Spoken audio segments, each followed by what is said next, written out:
Mute. Okay, somebody I know. Bye. My apologies, I couldn't find the mute.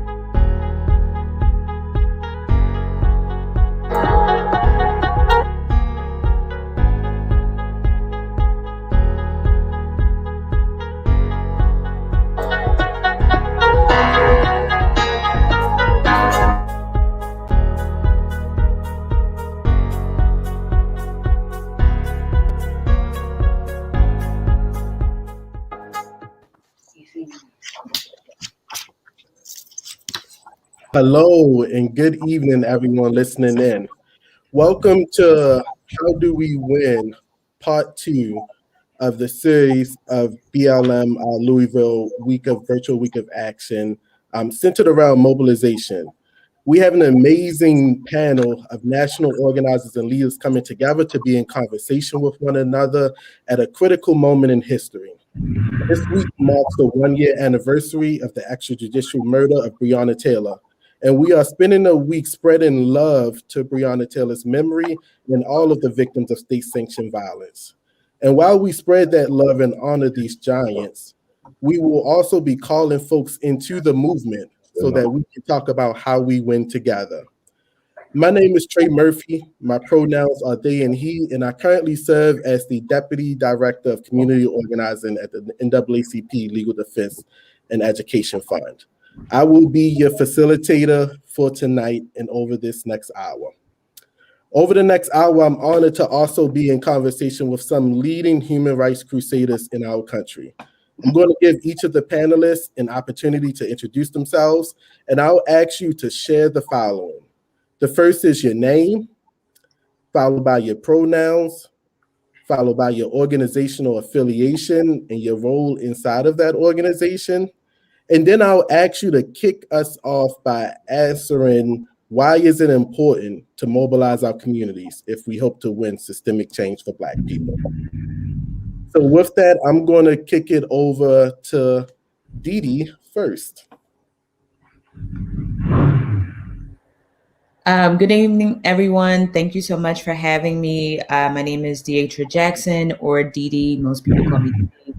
I use she, her pronouns, and I am the National Director of BYP 100, originally from Philly, based in Durham. That's my intro. Did I cover everything, Trey?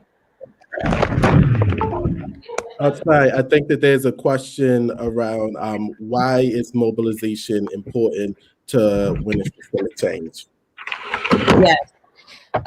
So for me, mobilization is important because it's an opportunity for us to be in action with our community in real time.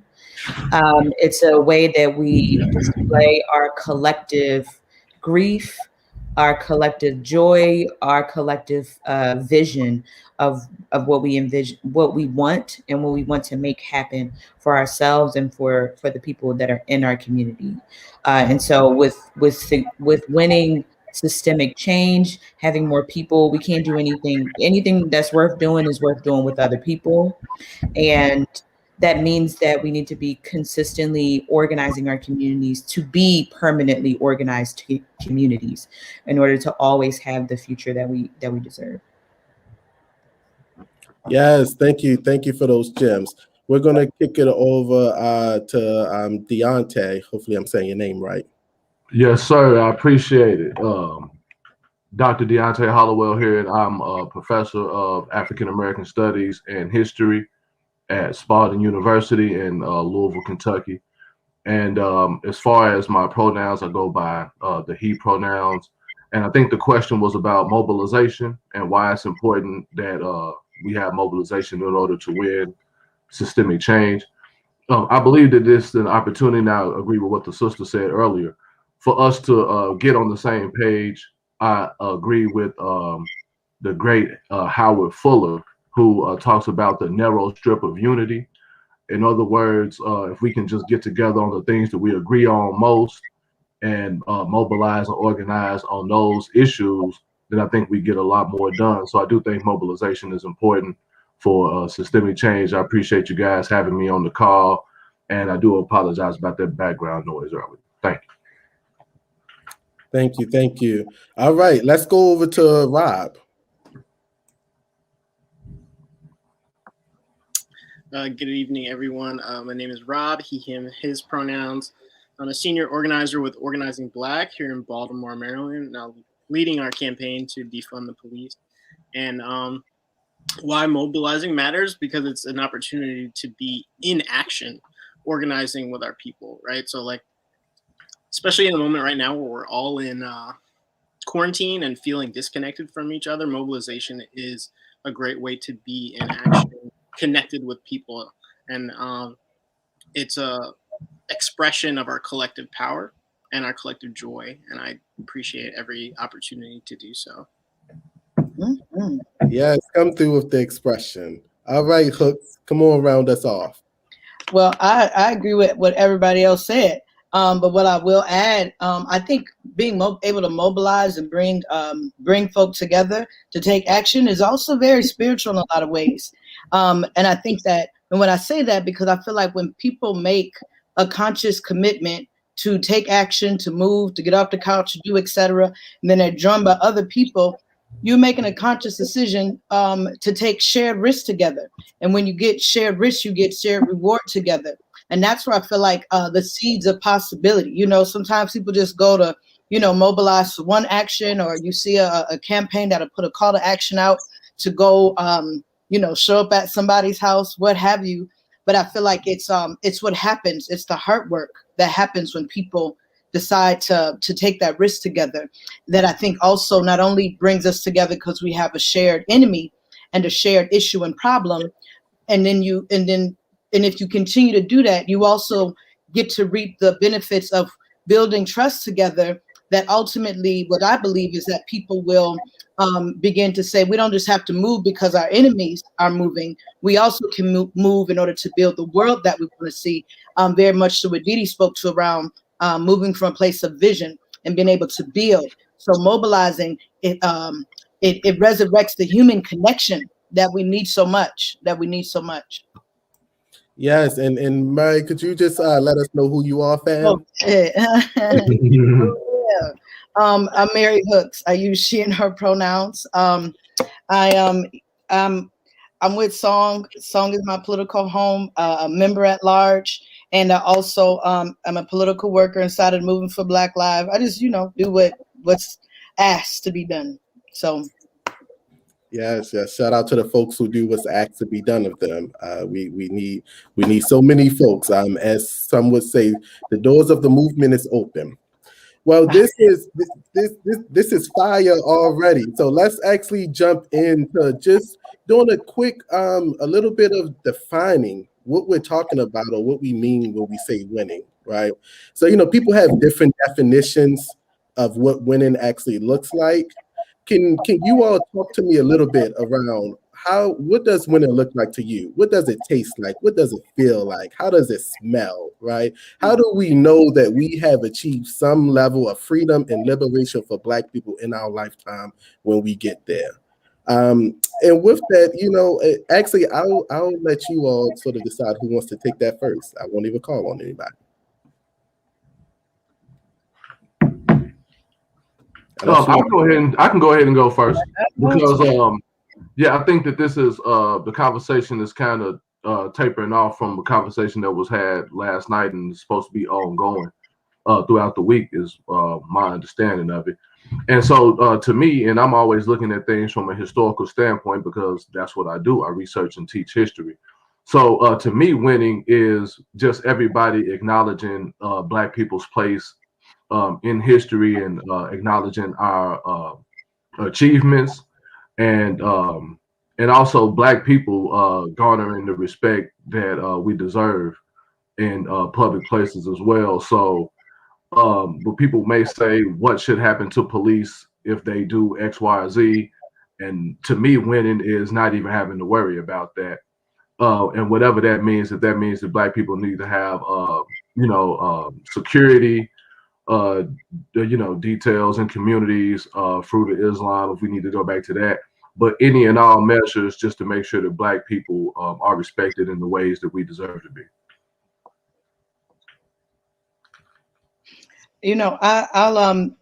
Thank you for saying that. And I certainly agree as well. I think, to me, winning feels like, regardless of what the opposition does, regardless of what they do, I feel like our win is always bigger when it comes to when Black people, when oppressed people decisively abandon individualism and make a conscious decision to see ourselves as a people, see ourselves as a part of each other, both here and globally and abroad. But it starts when your neighborhood, when you feel connected to your neighbors, and it broadens out, and see yourself connected to a broader movement, and make a conscious decision to stay the course, to stay in struggle, to stay bringing in new people, to stay developing relationships. I think that too, inside of our work, we certainly want to be able to, we're fighting for material conditions of our people. So anytime that we can alleviate the burden of the state and the boot that's on the neck of our people, we have won.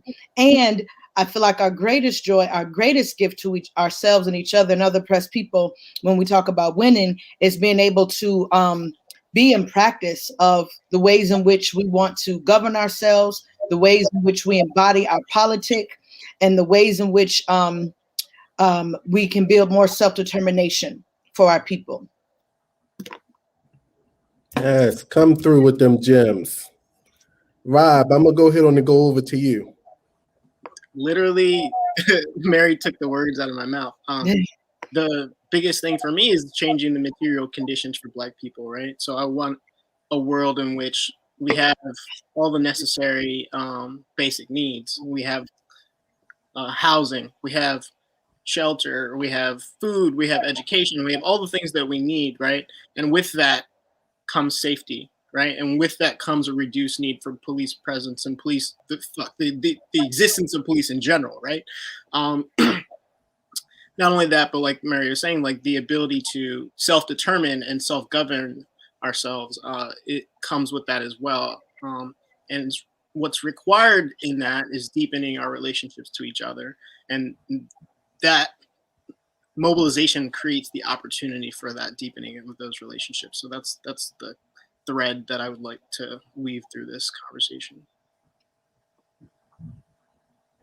Yeah, the only thing I'll just add a quick story around something that we did here in Durham in 2017, and this was post Charlottesville. So this was post everybody, especially in the country, but I'm sure also outside of the U.S., seeing the police and seeing white supremacists work hand in hand, work together to push back against the protesters that resulted in a protester's death in Charlottesville in August 2017.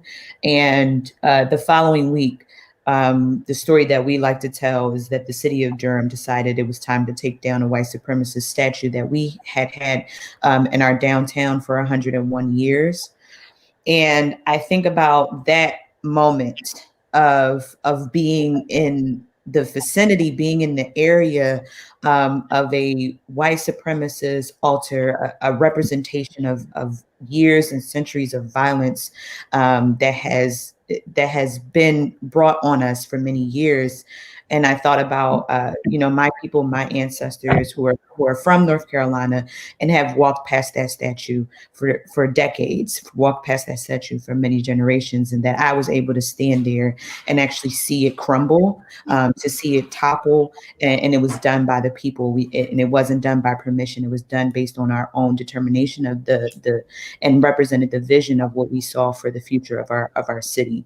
And that is what winning feels like. When you can feel your ancestors rejoicing, that is what winning feels like. Yes. Come on, ancestors rejoicing. Oh my God. So what I'm hearing is a common theme for everything that has been shared, is winning oftentimes feel like being able to have power and exercise it, right? And being able to set agendas and control our own narratives, right? Being able to actually move a robust agenda, to be able to see it through, to be able to have the stories that Dee just outlined, have all of the wonderful visionary things that you all have already said. So let's kind of shift gears and just jump into that, right? So what is actually possible right now? Over the summer, we saw one of the largest global uprisings in history, certainly one of the largest inside the United States. We saw people mobilized by the thousands and the millions all across the country. So the question on the table for me to you all is, can you all talk about what this moment means for your work and what is possible given the amount of people we saw mobilized over this summer?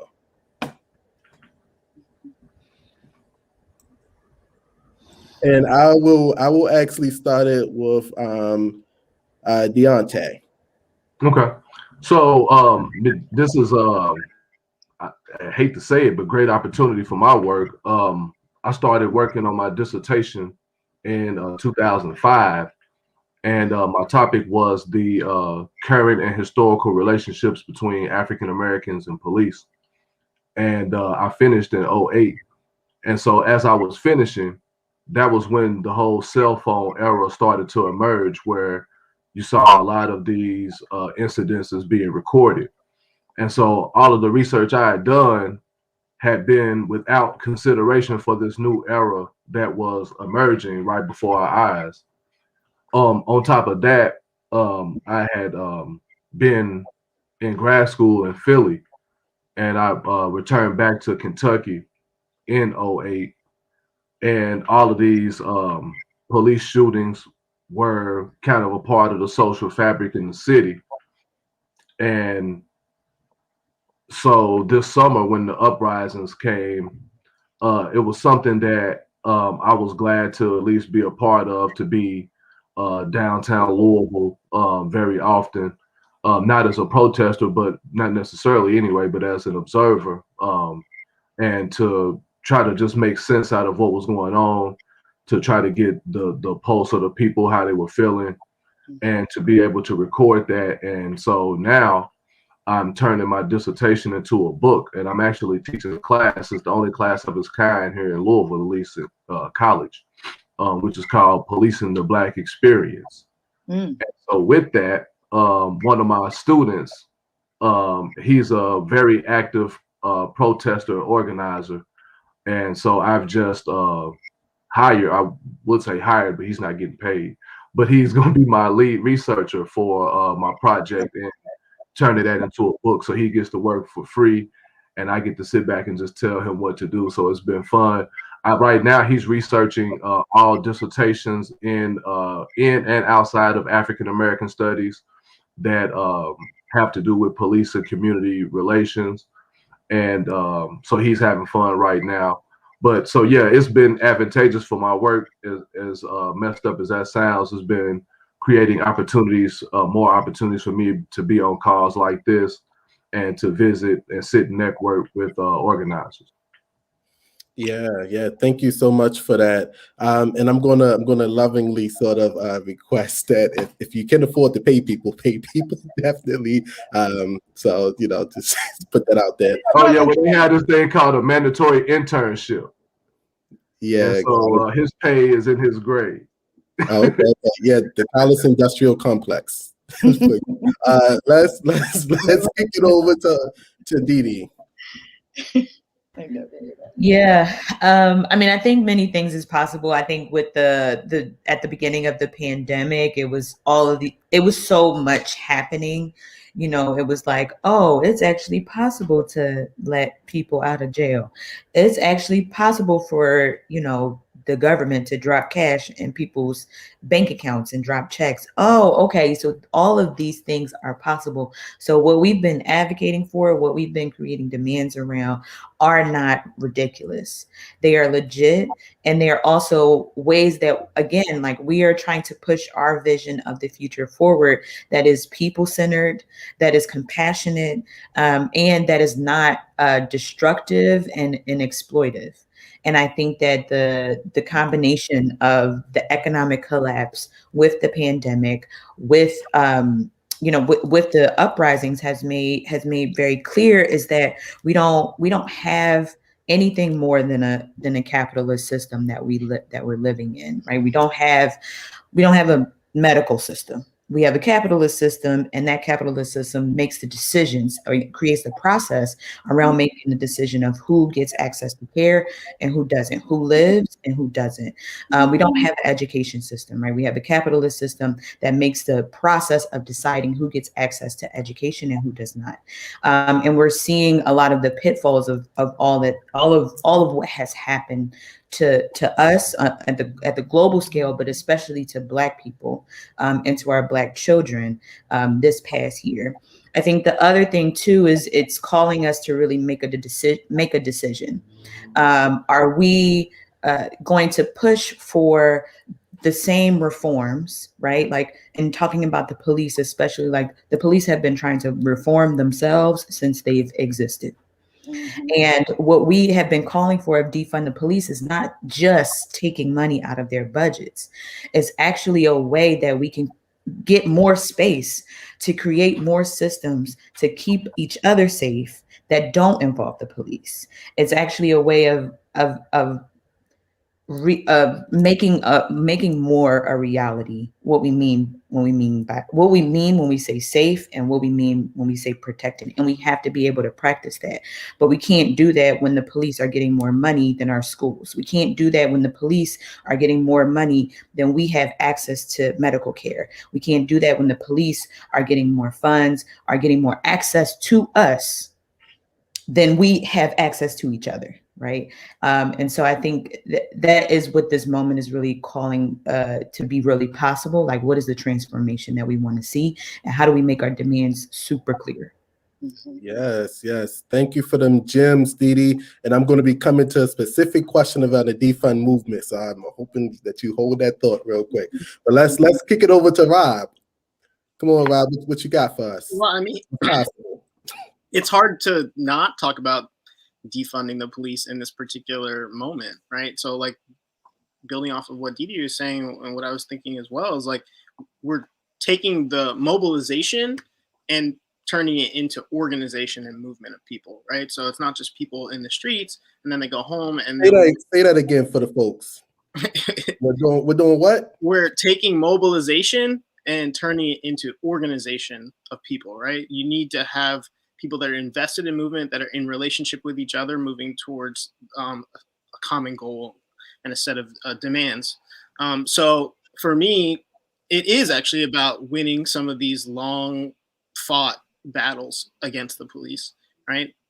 Winning specific accountability measures, all through an abolitionist framework, right? It's not just reform for more reform, it's reform towards abolition of the police. And so when we can take the money away and when we can put in accountability measures and then create more space for systems, for new solutions that are created by and facilitated by people.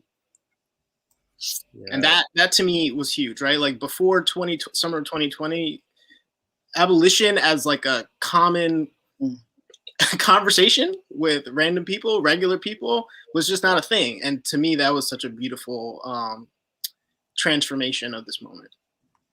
Yes, yes. And before we kick it over to Hooks, I saw that somebody said that we need to define public safety, and we also need the current definition is oppression. So just wanted to read that because I think that is spot on, and we want to make sure that, I mean, the new buzzword, there's always new buzzwords that pops up after the uprising. The new buzzword is transforming public safety, or new paradigm of public safety, like all of these fancy terms that essentially says what we got ain't it.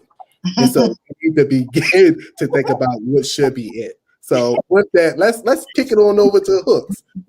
Come through, Hooks, around us all. I just I think that the work has I feel like there's been many things that have been beautiful. We've seen a uptick in membership. We've seen, I'm sure base-building organizations see more people come inside of org, like Song Experience.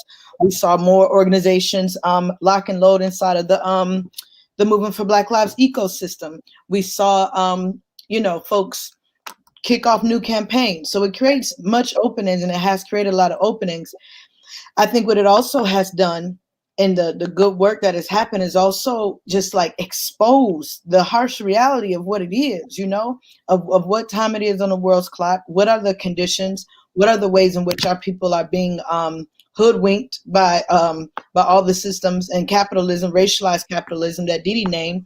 And I think it also, there was so much happening that I think it also showed and began to do more work to delegitimize those institutions. Right. And so anytime, as horrible as it is, I'm trying not to cuss, y'all. I like to cuss, but as horrible as it is, every time we see one of our people die from police murder, it continues to just add up the receipts of how illegitimate these institutions are. And that if we're actually talking about literal public safety, it's clear and obvious that that's not what it is. Like y'all are saying, here in Atlanta, we were able to stop the Fulton County from taking the COVID money.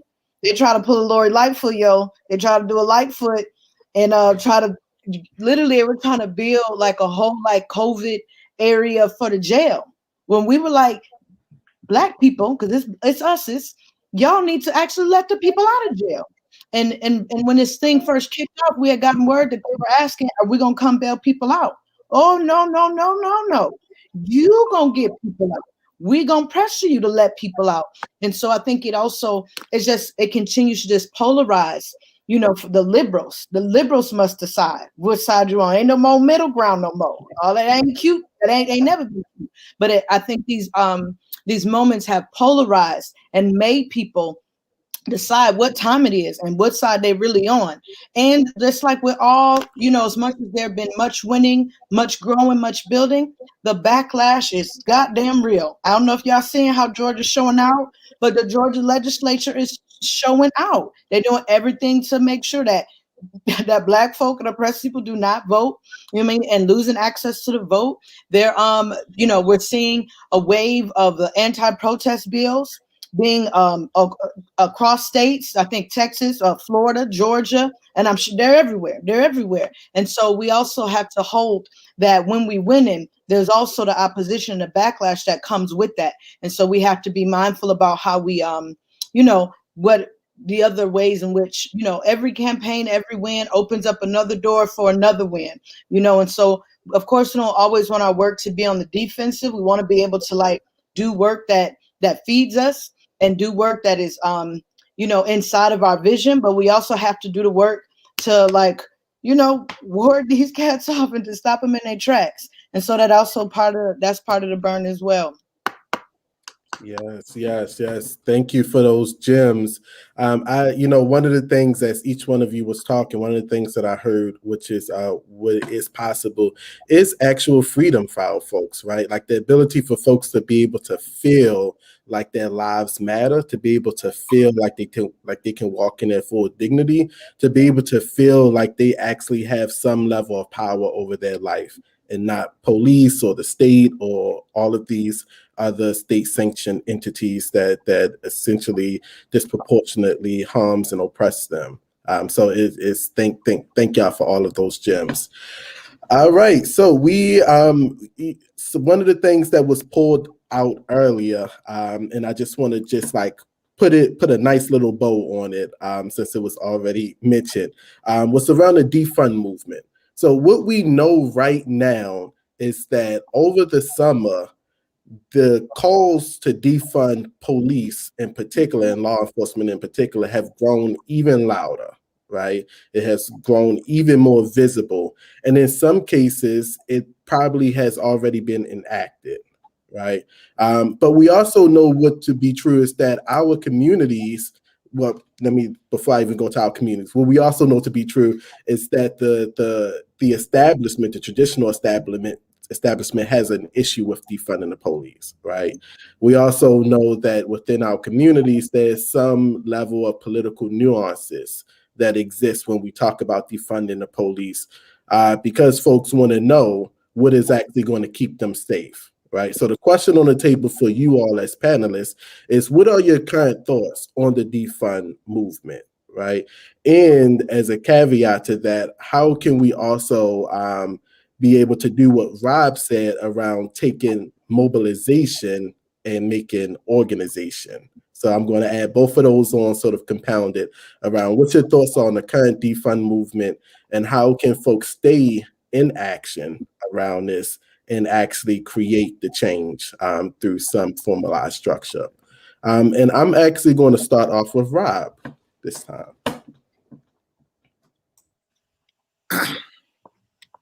My thoughts, current thoughts on the defund movement. Let's just say it's not linear. That would be my initial response, or right now response. There's obviously an end goal of abolishing police. And right now, depending on where you're at in your jurisdiction, there's a lot of messiness that needs to get sorted out. Right. So here in Baltimore specifically, I'll lay the landscape out for folks around the country. Is like the Baltimore Police Department is not controlled by the city of Baltimore. It is a state agency controlled by the state of Maryland. So like we couldn't defund the police if we wanted to because our local elected officials don't have that control. So, a big part of our fight is literally just getting control of the police back to a majority black city of Baltimore. So that's just one thing, is just saying that it's not one size fits all for each area. Every city and every jurisdiction has to really define that battle for themselves. But I think going back to the question of what replaces police, that is a question that we actually have to create more space to have that conversation around, because it polarizes people almost immediately, right? Well, what about the rapists? What about the murderers? What about, the whatabouts get thrown around? And we have to get clear on what the actual solutions are that we're going to implement. And I think that's to be honest, a space that we have to grow in. Mm-hmm. Right? We understand transformative justice as a theory and as a praxis, and we use it in our organizations and in our communities, but is it developed enough? Do we have a solution that is broad enough to replace police? And that's something that I think we actually have to be real with our people about. Like, we actually have to dream and grow this and build this together, right?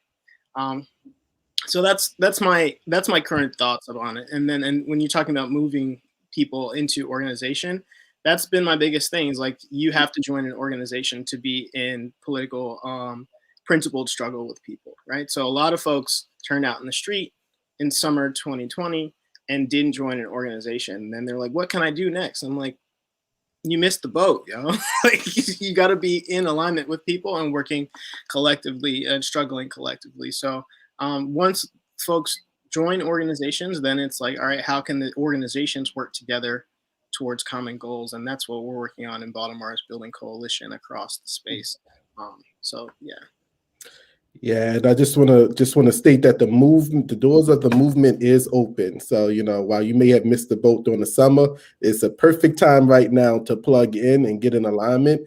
There are literally dozens, if hundreds of organizations all across the country who have the capacity to hold your brilliance, your ideas, your work, your contributions to the movement. And for anybody who's tuning in that is white, there are some relatively decent showing up for racial justice chapters. So I would encourage you to join one that is relatively decent, please. The decent part is important. Let's go over to Hooks. That's the next person, Hook. Come talk to us around your thoughts on the defund movement.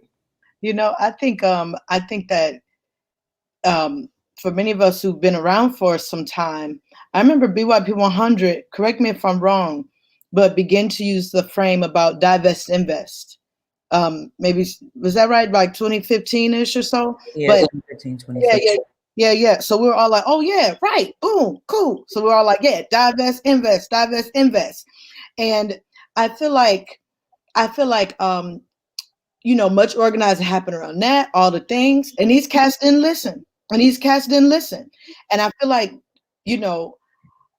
I don't know. I just feel like the defund, and as much as so many people gave us so much shit about it, it don't land right on people. That don't whatever. But I said, we cannot, in good consciousness, continue to walk around or support when people say the police just need reform, that's some BS and you know it. And we cannot look our people in the eye and lie about what time it is and what time it is. And so if we pretending that, to reform the police is whatever, I'm like, yo, we said divest, invest, and y'all didn't do that.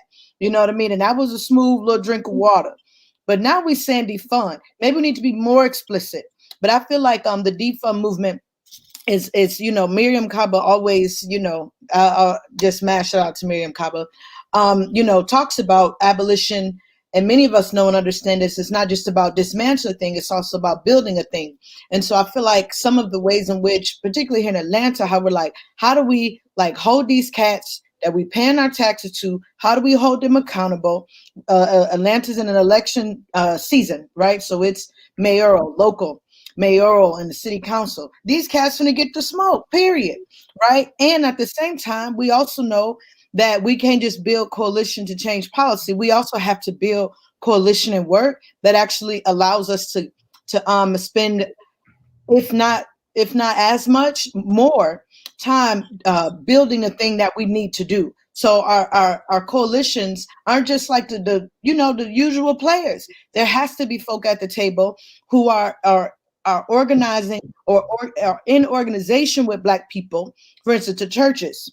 We like, yo, pastors, ain't y'all concerned about transformative justice? Pastors, don't y'all have an interest in abolition? And so that's where I feel like we have an opportunity to also begin to do more intervention and broaden our coalition work and broaden who's at the table, because we can't just build with the folk who think like us and sound like us. That shit only gonna take us too far. See, now I'm cussing. That only gonna take us too far. And so I feel like that's where the defund work is about, being able to create broad-based coalitions and teams of the willing and folks who literally are like, yo, if rather our enemy don't do nothing, we gonna do what we need to do to take care of our people. And I think it's interesting that the defund, the work escalated to a defund demand, specifically in a time of COVID, right? Where defund is very much about taking care of each other or having the infrastructure to take care of each other, to address harm, all of those things. While COVID, escalated mutual aid efforts. It kept us home. It situated us a very place-based. For folks who are moving and doing place-based work, things got real deep and not as wide. And we need a combination of both of those things.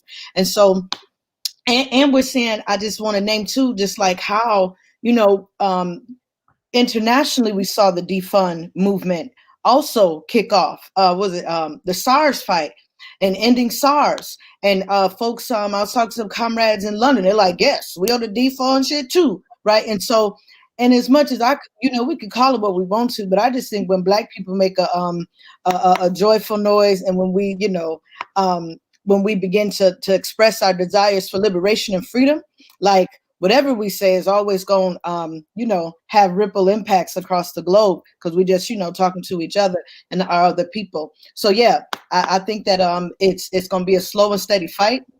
I love that homie talked about it being nuanced based on where you at. It made me think. I know St.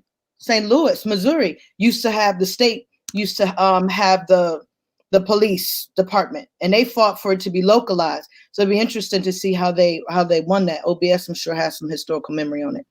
Anyway, I'm rambling. No, I appreciate that. Yeah, so I'm actually going to invite others, if they have thoughts on this, to go ahead, who didn't speak, to go ahead on and drop them now. And if not, we're going to shift because we're running close to time and we still have a couple meaty questions. Yeah, go ahead, sister. I'm sorry. No, you're good. I mean, retweet to everything Rob and Mary already said. I think sometimes when people hear defund, they hear chaos. And what we're actually saying when we say defund, we're saying possibility. We're saying accountability. We're saying intrinsic community when we say defund. And I think, again, speaking to what Mary, we can't just talk to the same people. We have to talk to the people that when they hear defund, they hear chaos. We have to bring those people in, especially if they're Black folk. We got to bring them in and let them make sure that we are speaking in a way that they do hear possibility, that they do hear accountability, and that they don't hear control. And I think sometimes we go out and we try to control people, and actually we're just wanting to be speaking the same language. And that's what we mean when we're saying defund. Mm-hmm. Again, echo what the other three panelists said, and I would be remiss if I didn't say that I respect the defund movement as a tool in the tool drawer as far as the movement for Black lives. I don't look at it as a panacea. I don't think people who are advocating for it advocate it as a panacea either. But I think it's important to recognize about the defund movement that it takes into account the people that are already trained to do the work that police are already screwing up. And so there are people who in our neighborhoods and our communities who do social work, who do policy work, who work with people who have mental illness. And these are some of the things that police have gotten wrong consistently. And so why not use or utilize the people who already have that training and the sensibility and the respect in our communities that those individuals have. Mm-hmm. Yeah, thank you for that. And I'll just to tie a bow on this particular piece, I'll also just clearly state the obvious, which is that for the most part, there is widespread agreement that police do too much in society. If you talk to police, they'll say that there's certain things that they don't want to do that they do right now, right? Now, I think for many folks on the panel, the stance is that police shouldn't be doing any of the things that they're doing right now, or at least if not half of the things that they're doing. But there is like widespread agreement, right, that the role of police in society as it's currently constituted is too expansive. Now, I think that where oftentimes the political nuance and debate comes in at for me is that oftentimes police want to do less with more, right? So they're like, do less things, but give us more money, right? And so as a philosophical, and this is just me speaking personally as Trey, as a philosophical sort of stance of mine, I don't subscribe to any type of logic like that. But for the most part, like I said, there's widespread agreement that police do far too much in society. And hearing that, so let's actually shift gears just a little bit. So Hooks, I'm actually going to come to you first to talk a little bit around what just happened on the federal. So you're plugged into the movement for Black Lives, and I'm sure you've been following closely around federal legislation that has been happening around policing and Black communities broadly. But the House of Representatives just passed the Justice and Public Safety Acts, titled George Floyd Public Safety Act. Thank you. Look at that. And so want to get your thoughts around what is your assessment of the George Floyd and Public Safety Act, right? What is your assessment of it? And as a caveat to that, do you feel like this piece of legislation that was passed and named after George Floyd would have saved George Floyd's life or Breonna Taylor's life? Man, you know that shit ain't gonna do. I'm like, you laid out this question so good. You laid it out good. I wanted to, but man, fuck that shit. And I just gotta keep it real. That's what it is, yo. It's some bullshit, and they know it wouldn't have saved his or Breonna's life, and most of the people who have been killed by police violence. That's just straight up and down. These cats they're always looking for racialized capitalism has a way, and will continue to find a way to always adjust, shift, and move. These cats is literally giving money to the people who murdering the people to be like, go and like do your own self-assessment, do your own investigations. You know what I mean? Like, come on, y'all. And that's why I feel like there's a breed that organizations inside of InfraBL came together, wrote that thing out, woo. They don't want to touch that. They don't want to touch what the people have put forth as a viable solution and option, because we know whose interests they serve. And so I literally have no my hope, one, in the federal government, one, because I can't walk to DC. They ain't in my backyard close enough. You know what I mean? The target, you got to be able to know their house address and be able to show up. That's the real target. So federally, but obviously I know that there are folk in DC and folks who are bringing in that smoke, so bless up to them. But we know, and history will show us, that anytime that we put forth viable solutions that these cats is gonna do the bare minimum. They're gonna always do the crumbs. They never gonna because they never gonna show up because they have not made a commitment, in which they won't, because cats have no morals. Period. And so they weren't looking, and they didn't even look at it through a lens of, would this save George Floyd as we take his name and put it on this piece of paper? Because they could give two shits. They could give two shits. And so I think that our work is to obviously on the policy tip, and we saw what Illinois did. Shout out to EAT and so many other dope orgs in Illinois, BYP 100 chapter, the abolitionists. There were so many good folk doing great work there. But I just think that our hope is going to be in us. Real talk.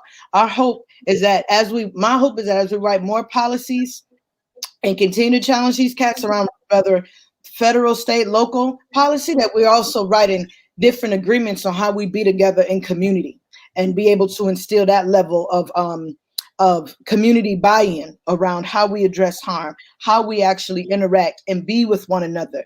Other than that, man, the whole federal stuff, when it comes to that policy shit, just pisses me off. And I feel like a lot of people, not the conscious ones that I know, but mostly a lot of liberals, a lot of Black liberals, and a lot of folk who believe in the Democratic Party and all that sort of crap, that they were like, hoping that these cats will show up. And some of them actually probably think that this is a good idea and what they put forth was good, and so we have to do our work to do the political education and let our people know there's holes all through and through this. I don't know where the logic is around the people who are literally killing their citizens and the people who live in their communities get money. Like that's, you know what I'm saying? But this country, this empire, that's nothing new. That's nothing new for them. The same way they gave money to the slave-holding masters after emancipation. You know what I mean? Like these cats, they are one-track mind, and so fuck the U.S. empire. You know what I mean? Like it gotta go by any means necessary. I'm pissed. I'm sorry. Somebody else talk more. Say about it. Yeah, I saw that was a hot topic button. I'll just add very briefly that I think a part of the nuance that I oftentimes see to follow up on what you said, Murray, is that so often we center candidates or political officials and not the issues, right? And so the question on the table for me is always, how do we center the issues, right, to the point where we are actually following the logic of the issues of the people and not the logic of whatever politicians or folks are saying, right? And I think that you brought up an important point, just so that the viewers who are listening, when Murray Hooks talked about what happened in Chicago and Illinois, there was a local Breathe Act that was passed in Illinois that essentially began a first step of talking about how do we redefine and reimagine Black people's relationship in particular, but people's relationship with the state, with the police, right? And how do we begin the tough work of minimizing those interactions that our people have with entities that oftentimes brutalize, harm, oppress, and kill them, right? And so that was the work that happened in Illinois. So definitely shout out to EAT, shout out to BYP 100, the Chicago chapter. So many dope organizations in Illinois begin to make that happen, to take that first step. But with that, are there other folks who have thoughts on the George Floyd Policing Act? But before we move forward, I will say, in full disclosure, I'm on the Criminal Justice Commission here in Louisville, and also the Juvenile Justice Commission. And the reason I'm saying that is because I always look at legislation and try to determine what language is written in. The only reason I've even allowed myself to join those two commissions that have no power is just so that I can be in the room when these pieces of legislation are written and when the recommendations go up, so that I can at least try to make sure that our language is being spoken. And so when I look at this piece of legislation, the first thing I see is like language about police misconduct and accountability. But that's not what the people are talking about. And so we're talking about police murder and violence, not misconduct. And so we can't even begin to address the legislation because it's not addressing us, at least not properly, and certainly not from our perspective. So when I look at this new piece of legislation here, it's just more of the same. And we are going to have to move past trying to reform our way out of this. And so we have to use more than that tool. Thank you for that, Deonte. And I'll just also add on that a part of what the George Floyd Public Safety Act does do is create a national database of officers who have engaged in misconduct, and so there are a few accountability mechanisms inside of it. But I think that the things that folks have noted about it are justifiable rationales for that. And Trey, if I might, I appreciate you bringing that up because it was something else I was going to say in regards to what legislation can do, and it is a good tool for political education, and it's also a good tool for conversation starters. Certainly not conversation enders. And so when these pieces of legislation are put out there, the good thing about it, if any, is that we get to talk about how jacked up it is. Yep. Great. All right, so we are going to do some lightning round questions now because we're coming close to time. So we're actually going to start with Dee. And you're going to answer the question: do you believe is with the fact that BYP 100 organizes in a tradition of our ancestors, of Black liberation organizers and leaders, do you believe that Harriet Tubman or Ida B. Wells would have supported increased funding to the police? Not the spicy question for me. I'm a definitely say no. I don't think I couldn't imagine it just based on the politic that I understand both of these phenomenal women to have. I wouldn't imagine that it would bring us any closer to freedom, closer to our North Stars. And again, like the police were never a part of our communities. Like the idea of police are a part of our communities, like that is a newer development based because of liberalism, really, and a way of not of creating this false unification, when in reality the police were not constructed to actually be support systems or a supportive system to our community. And so no, that's not even a question. And I think also too, just thinking about the federal legislation too, there is work that is happening that is meant to be the furthering of the defund fight, that is beyond this George Floyd Act, which is the Breathe Act, and it's also the work of the People's Coalition for Safety and Freedom. We're trying to repeal and replace the 94 crime bill. And so just going back to what Deonte was saying, the legislation is important. If they're not talking about what we are talking about, then it won't be for us anyway. And so how can any of those people push forward some legislation to hold police accountable when they crafted the 1994 crime bill, which contributed to the mass incarceration, the mass criminalization of Black people across this country for decades? You can't come to us with no legislation until you address that. And so Harriet Tubman, Ida B. Wells, they on the right side of freedom all day and tomorrow, and that's where we need to be. Oh my Lord. Woo, that gave me chills. Rob, come on through. What you got? Do you think Harriet, Mama Harriet and Mama Ida would have supported increased funding to the police? No. Hard stop. I mean, if you want to talk about the history of police, right? They were born out of slave catchers, right?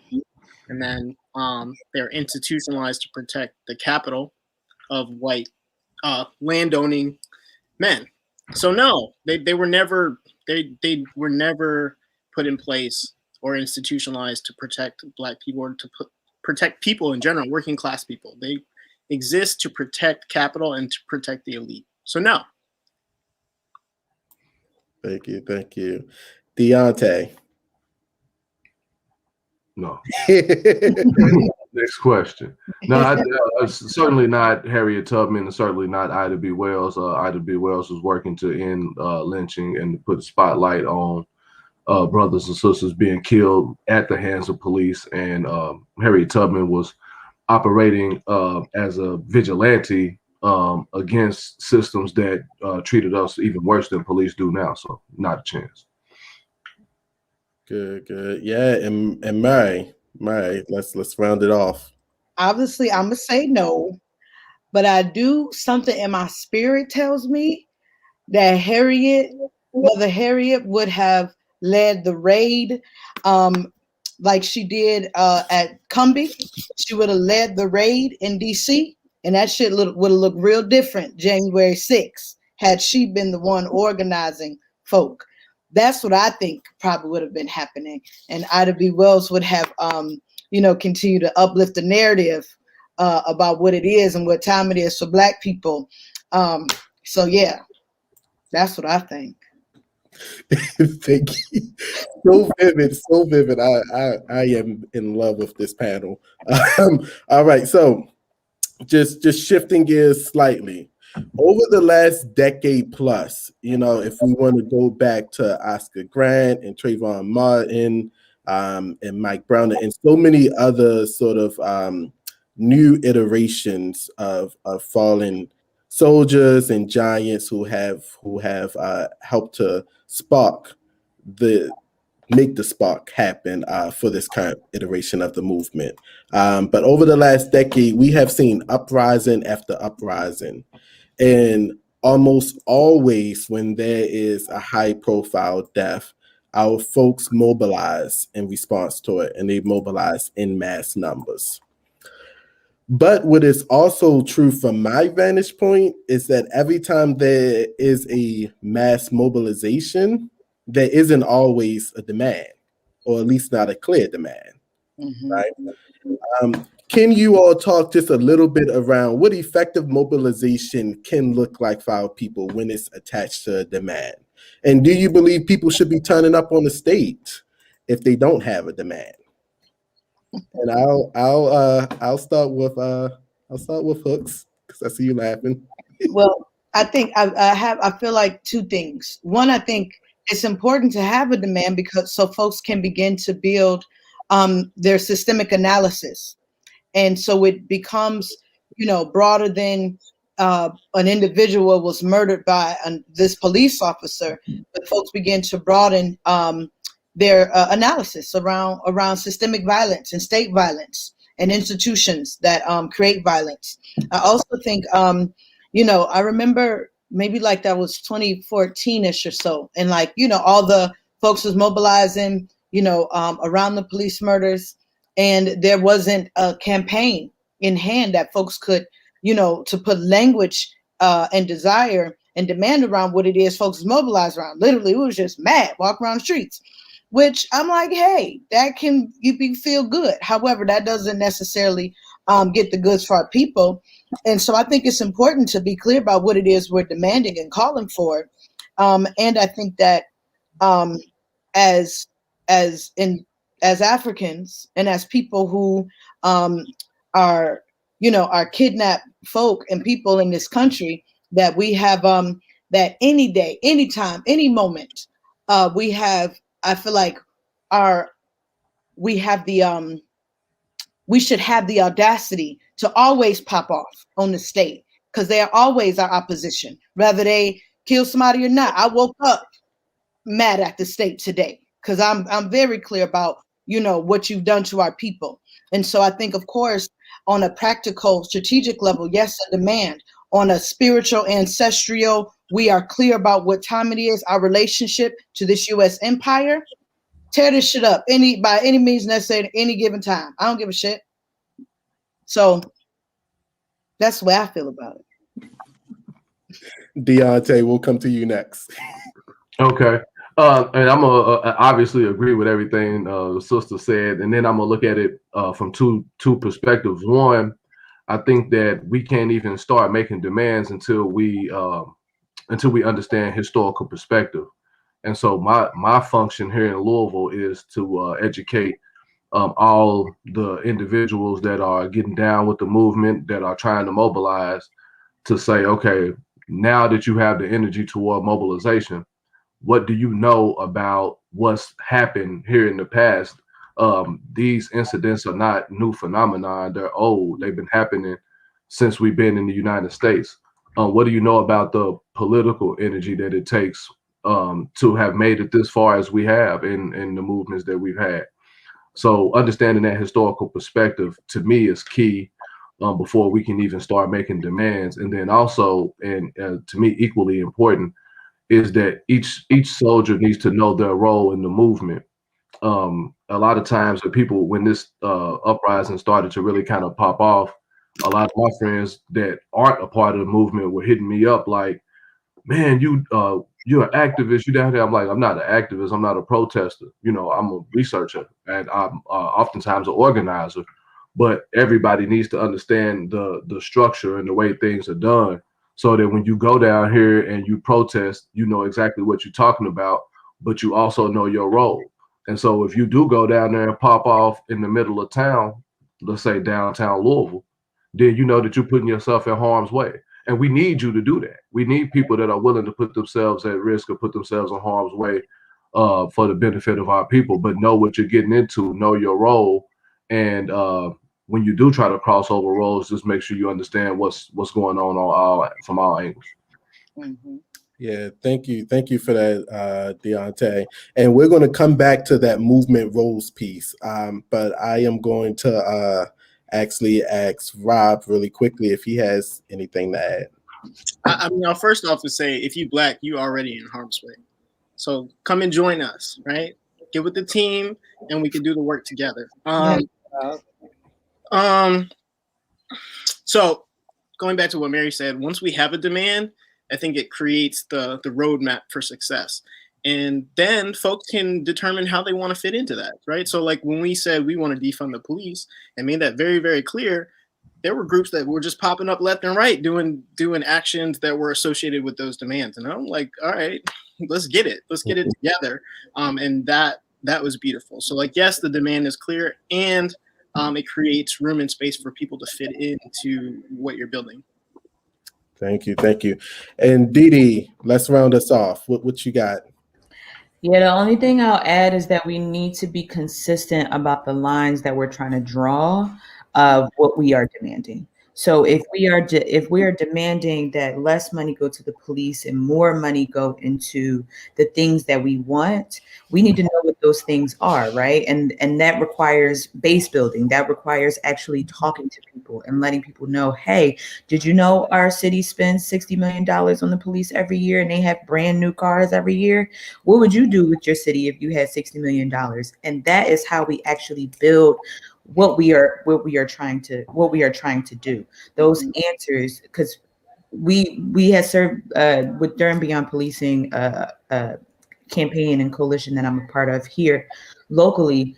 We canvass people all around the city, letting them know about how much money gets spent on the police and police headquarters, and nobody, when we asked what would you do with that money, said police. Nobody said a police headquarters. Nobody said a police car, police uniform, a new training, a whole new walkie-talkie for them or whatever. Like nobody said those things. Yeah. People said mental health services. People said access to food. People said better education. People said better transportation, free education and free transportation. Those are the things that people already know we need more than police. And so when we're organizing, we need to be able to build the coalitions. And maybe everybody is not going to be like, super anti-police, but people will be like, you know what? Actually, we could spend this money on something else. And those are the people that we need to be linked up with. When we first created the Durham Beyond Policing campaign, one of our demands was raising the minimum wage across the city. And we can't do that across the state, because we in the South and it's preemption. So we can't really really raise the minimum wage the way we want to, but our city can decide how much they pay their workers. And so we local city workers union, and they join our campaign. We're all pushing. Now we all pushing for a Durham Beyond Policing because we know that we need to raise the minimum wage, and we were able to actually do that. So whenever we're making these demands, we need to make sure we're actually joining forces with the forces that benefit the most too from the demands that we're making. Yes, come through.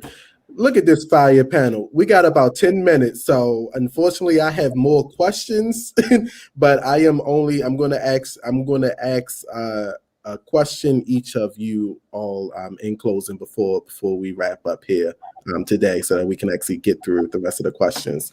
And so I'm going to actually start with Deonte. So Deonte, you just talked a little bit around what you saw as your role inside the movement, that people have to be clear around their roles inside the movement. I think one of the myths that exists around our movements today is that the only role that you can play is to go to a mass action like a protest, right? And sort of be at a rally, right? I think that is a failure of a myth that we have to begin to decolonize a little bit and break down, right? Especially as we talk about mobilization and what mobilization is and what it isn't, right? So can you talk to us a little bit around, if you believe that the only way people can mobilize and be in action inside of our movements is by attending a protest? And if you don't believe that, then what are those other roles that people can play beyond just coming to a rally? I think what you described, man, is an unfortunate blemish in leadership of organizations that haven't shown the various options of getting involved. You know, that's why, and I'm not a member of BLM Louisville per se, but the reason I fucks with them is because they are interested in taking care of the whole person. And so there's all types of actions going on that you can be a part of that may not even require you to leave out of your house. It may not even require you to go downtown and be in the thick of things per se. And so it's one of those things where if the leadership of these organizations that are fighting so hard can pay very close attention to being clear about what it is that they are trying to do, and also when in recruiting, just letting people know what it is that the organizations need. And so as an instructor, also as a professor, I'm always challenging my students to get involved. And I just say, I don't care who you get involved with. It's 50 or 60 different organizations out here right now organizing, doing something. Go grab one of them and rap to them. I don't care what they're about. Well, I do care what they're about, but just to get your foot in the door and to be organized, I think is very key. And so again, with that role thing, whatever it is you do well, I don't care if you're a barber, go down here and cut hair for the people there. And so whatever it is that you have, that your time and talent has blessed you with, just go down there and do that. And so that's kind of my theme song throughout the city. It's like, whoever wants their Black history knowledge, just come to me. Yes. If you are a barber, if you are a beautician, if you are somebody who cooks, we got space. The doors of the movement are open. There are more roles than just turning up in the streets at a rally. Come through, Dr. Deonte. And don't even turn up in the streets if you don't know what you're doing. Get some training first. That is definitely important to note. You know, definitely do not turn up in the streets if you are not if you don't know what you're doing. So let me kick it over to Didi for the next question. So Didi, I want you to actually, one of the other myths that exists around our movements, particularly as it relates to mobilization, is that the only types of mobilization is rallies, right, or marches. Can you talk just a little bit around the creative ways that people have been mobilizing our folks, particularly in this pandemic, right, as we have had to move to more virtual things? Yeah. I mean, I think about, the rallies and the marches, as we've seen and as we've talked about, have continued to happen and will continue to happen. because it's in our muscle memory. It's in our muscle memory of movement and of organizing. It's what we do. And it's really important. And obviously, it's not the only type of mobilization. We can mobilize people to make phone calls. We can mobilize phone calls to the people that make decisions around our lives, pushing them to release cut the check, the STEMI. Where is it at? And release them. We need to call them. And we need to, whoever is supposed to be part of moving this thing forward, we need to be moving it forward. And we need a new one, and we need it better. Okay, so we need to be mobilizing people to make those phone calls, to shoot those emails, to blow up their inboxes, to be in contact with them. But also, I mean, I think just again, like people need to know their role, right? That's the mobilization too, knowing what your lane is. Exactly. We need more players than coaches. We need more players than coaches. We got a lot of virtual coaches, and they ain't got no in-person wins. So we need to be able to. People need to know what their role is. Everybody role not going to be in the front. Everybody don't have to be a decision maker. We need people that's just able to pick up the phone and call somebody and get somebody to something, or hand out something, pass around something, or create something. Bring in music. Bring in all of the ways that our culture helps to revive and keep the movement really alive. We need all of those roles, and I think it's a myth that you'll come in and know what you're doing. You don't know what you're doing, and we all know you don't know what you're doing, but that's okay. That's okay. Sit back, find it, find what you want to do, and do it well. That's all we need. We need you to find what you want to do and do that well, because whatever it is that you need, that we need. You know what I mean? So that's what I'm saying. I think there's other ways to mobilize people. There's obviously like symbolic ways that people can be mobilized, but I think we need to exhaust all of our options. Yes. I'm still waiting on my STEMI, so let me put that plug out there right now. Live paycheck to paycheck these days. but that was so important. We are coming up close to time. I would be remiss if I did not allow folks to have a call to action leaving here. We're talking about mobilization. We're talking about the 1 year mark of Breonna Taylor's murder.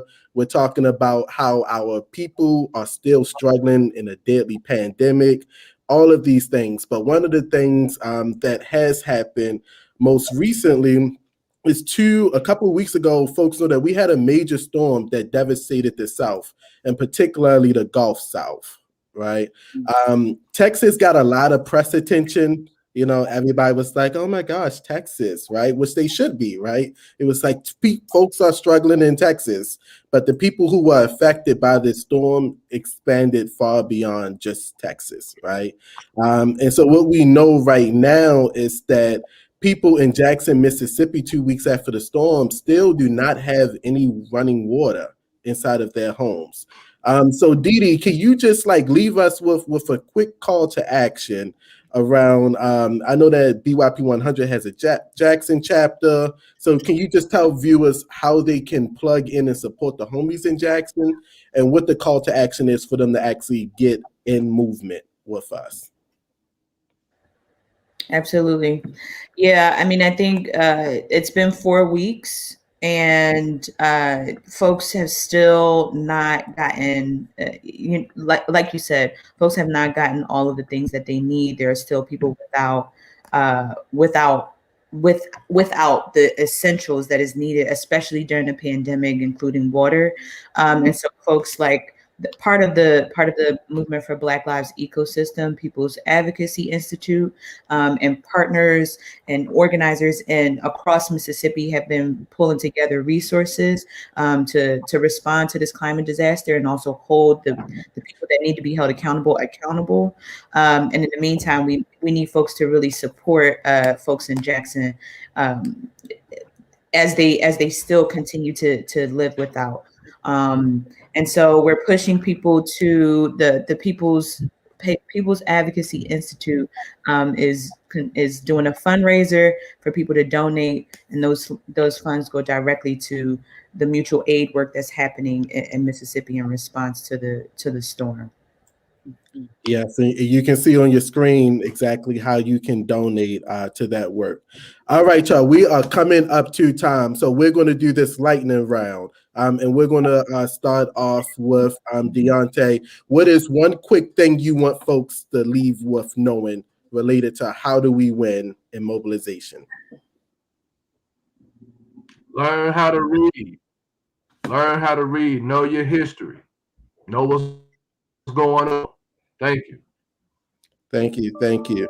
All right, Rob, we're going to go over to you. My biggest thing is find your people.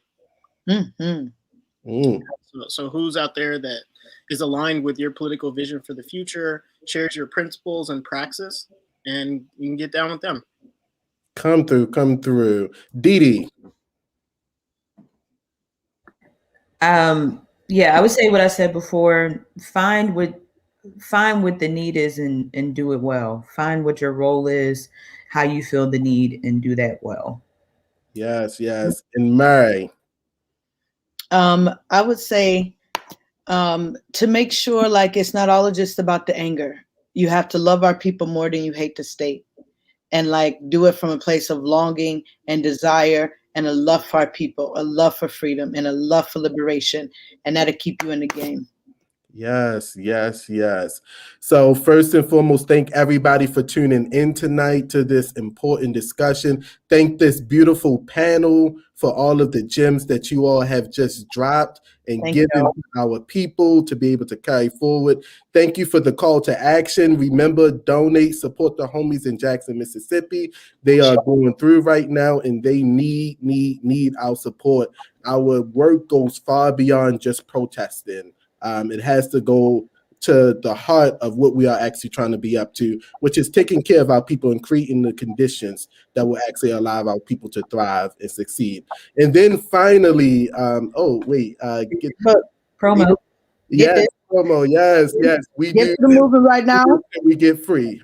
We do this till we free. Yes. Yeah, so, Miriam Carver's book. Yeah. So make sure that folks actually support and get that book. That book will help folks actually begin to visualize what a new world could look like. And then finally, last but not least, this is the second part of a 5 series discussion that will be happening nightly. And again, this talk is a part of the Black Lives Matter Louisville virtual week of action. They're having these talks every night between 6 p.m. and 7:15 p.m. Eastern Standard Time. So please make sure that you tune in from tomorrow, which is Wednesday, through Friday. There will be a talk on a different discussion. So this talk was on mobilization. Yesterday was on policy. Tomorrow will be on action. You do not want to miss all of the gems that are dropped by these dope human beings. And with that, make sure that you all take care of yourself, stay safe, and thank you again for tuning in. Deuces.